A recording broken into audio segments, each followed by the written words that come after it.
शिवसेना शीर्षकेच्या माध्यमातून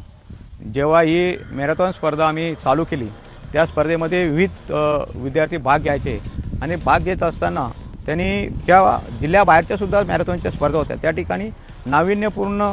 कामगिरी करून पहिलं दुसरं पारितोषिक मिळवून या बदलापूर शहराचं नाव त्यांनी लौकिक केलेलं आहे। तसंच या स्पर्धेतनं मग खोके सारखी स्पर्धा असेल त्यांनी महाराष्ट्र आणि देश पातळीवर चांगली टीम या स्पर्धेतनंच निर्माण झालेली आहे आणि त्यांनी रेश्मा रावटर असेल, भोईर असेल, बोपी असेल अशा 10-12 विद्यार्थिनी या आपल्या महाराष्ट्राचं आणि देश पातळीवरचं क्रीडा क्षेत्रामध्ये प्रतिनिधित्व करतात। त्यामुळं बदलापूरचं नाव हे नेहमी उंचावत गेलेलं आहे आणि त्या नेहमी सांगत असतात की आम्ही ही बदलापूरची वर्षा मॅरेथॉन असेल त्या वर्षा मॅरेथॉनमुळं घडलेलं आहे आणि त्यांना मला वाटतं त्यांना उदर कोणी डेप्युटी कलेक्टर झालेले आहेत, कोणी रेल्वेमध्ये सर्व्हिसला लागलेत, असं उदरनिर्वाहाचं साधनसुद्धा या स्पर्धेतनं झालेलं आहे। तर ही शिवसेनेची मोठी